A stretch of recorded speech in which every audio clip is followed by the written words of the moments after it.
Yeah. Got one. Oh, that's a good one. That's a good one. Take your time. Up shallow, wasn't it? Yep. Oh, he's pulling. Stay down. There you go. Take your time. You got it. Come here, buddy.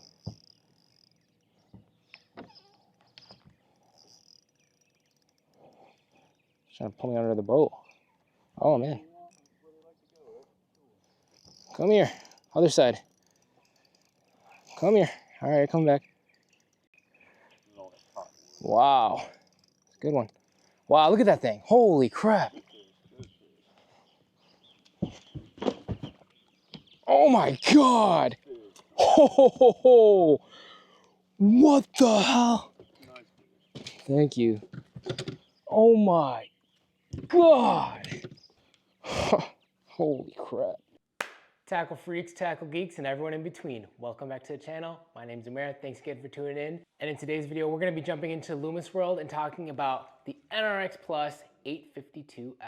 Just before we get started, guys, I got Instagram and TikTok at JWR, so hit me up on those. All right, so before we get started, if you haven't already, I did make another NRX Plus rod review video for the 873. You can check that out somewhere over here. But I thought it would be good to start out with a little bit of background on the NRX Plus, which I didn't really go through in the last videos. All right, so the original NRX line came out in 2010, and it's been revamped into the NRX Plus, which was in 2021. So about a decade later. So it's 2026 right now, so we're about 5 years into it, so halfway through its lifespan, and this guy is not going anywhere. This rod itself is actually just a beast. I mean, specifically the 852S, this thing has been through it. I've been using it for about 3 seasons now, and I've really been putting it through the test, as you can tell in the video that we started out with. So if you can't tell already, I have a Wacky rig tied on this, and this is probably the most bougie rod setup for something so simple, but this rod can do a whole lot more than that. I just tend to gravitate more towards a Wacky rig on this because it just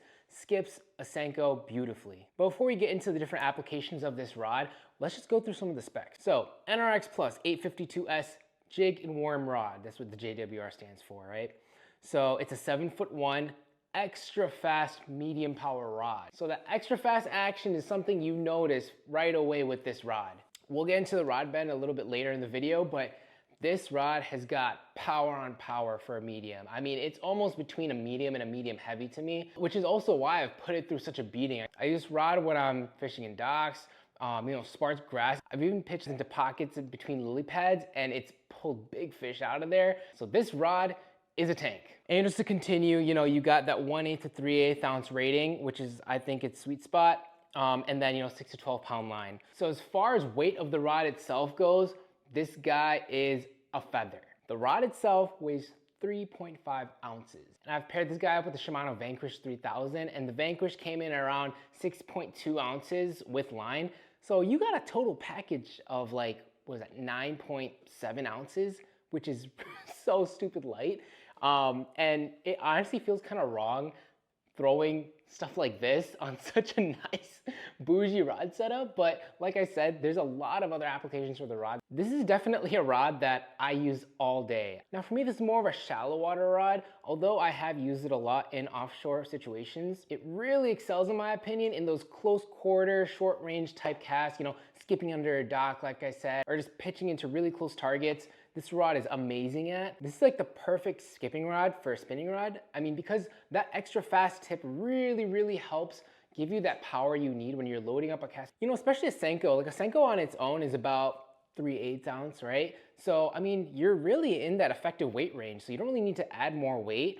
And I mean, it just glides across the water when you're skipping with this rod. I actually use a weighted Wacky hook a lot of times with this guy, and that probably brings it closer to the 1/2 ounce range, and it does perfectly fine too. This rod, I will say, that 1/8 ounce rating, that's a little light. I mean, you could throw like a 1/8 ounce head with like a large worm on it. I really wouldn't throw anything below like a 3/16 to 1/8 on this rod. The extra fast tip, although it really helps in skipping these baits really well, it's not the best for those long range casts just because it doesn't load up as much as it needs to launch things out there really far. But like I said, guys, I've used this rod for around 3 seasons now, and this thing is almost bulletproof. I mean, there's no way you're breaking an NRX, but you know, like just on your own. These things are built to last. I don't even know how, but even if you somehow do end up breaking one of these guys, their lifetime warranty program is amazing if you are the original owner. And honestly, even if you buy the secondhand, they have a great expediter program. You know, it's just kind of like a no questions asked, no proof of purchase necessary type thing. I think it's like $100, $200, and it'll send you a brand new replacement, no questions asked. So although the MSRP of like the $600 range is a little steep, it's well worth it because you're also paying for that lifetime warranty. But at the same time, I wouldn't hesitate to buy a secondhand. All right, now let's get into some of the techniques that I love throwing on this. Obviously, I've raved about the Wacky rig on this guy, but just to prove to you that it's actually worth the investment and it's not just a Wacky rig rod, this is probably the greatest of all time shaky head rod. I mean, you'll hear the same consensus from anyone you ask that's used this rod. This rod is like, it was like made to throw a shaky head. It's got more than enough power to pull these hooks through the plastic. And you know, you can also skip these. This is like a 3/16 ounce Scott Canterbury head. I mean, these things just skip great. Obviously, you know, you want to have a little bit of weight to skip this. I'd say the lowest I would go on a shaky head would be like 1/8 of an ounce with the worm, just so that it can load up properly when you're going for those really close skips. But I mean, there's also so many other things that it can do, right? It can throw Nikos really good, it can throw tubes really well, you know, it can throw your finesse swim baits and underspins really well. Also a great finesse jig rod. But I mean, there's so many other things you can do. You could throw a minnow with it. You could throw lighter Texas rigs. I mean, there's so many things you could do. I will say though, this excels at, you know, bottom contact, right? So dragging techniques, obviously the Wacky rig works well because it's such a great skipper, but I do like to drag with this rod a lot just because NRX Plus is known for its sensitivity, right? This is considered like the gold standard as far as sensitivity goes. And the cool thing too is that, you know, if it gets snagged up on something, I'm not worried about breaking the rod. I just give it a couple quick pulls or, you know, a couple quick line snaps, and usually most of the time it'll snap out. Again, that durability is just something that you're paying for. Now let's talk a little bit about the elephant in the room with this rod, and that probably has to do with the recoil guides. A lot of people I speak to are kind of hesitant on the rod because of the recoil guides, and all that is, you might freak out about this, but if you see these guides, that's recoil guides.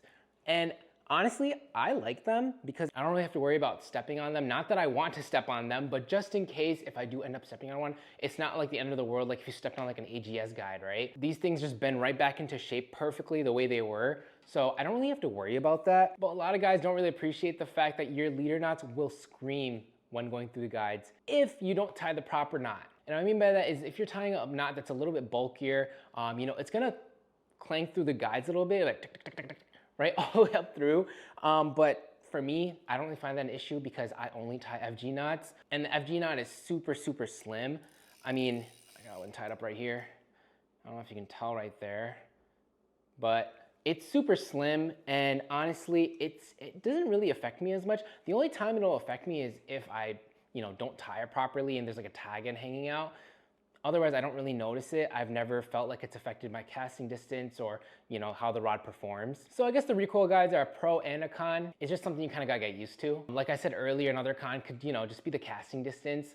Again, this rod isn't really made to throw long bomb casts offshore. This rod is made to be a versatile power spinning rod. Although it can throw tubes, it can throw finesse swim baits, it can throw Nikos out really far, you're not using it for distance. So just keep that in mind before buying this rod. If you're looking for something that's gonna bomb a cast out, I would look more at the 872 or even the 902. Those rods have a little bit more length and a little bit more bend in that tip that'll let you launch those baits out further. One other thing that some guys don't like is the hook keeper, right there. I don't know if you can tell, it's a tiny little hook keeper.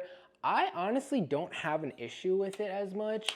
Unless it's like a thicker hook like the shaky head hook. It's a little bit thicker, but in general, it really doesn't give me much of an issue. You know, I just kind of put it through here and it just sits really well. I mean, I think people have an issue with it because it can scratch up the blank the more you put the hook through it. You could just get one of the Fuji keepers, but I mean, I really don't feel like I need it. I know it's like fractions of ounces, but I really don't want to add a hook keeper here if I already have a perfectly working one right here. That's just my personal preference. I know a lot of guys don't like that, so if that's the case, just get your own hook keeper. And then one last thing I'll say about the rod is I would not really throw treble hooks on this, so I wouldn't throw jerk baits. I wouldn't throw things with like spy baits. This isn't that rod. I'd say this is a better single hook rod, right?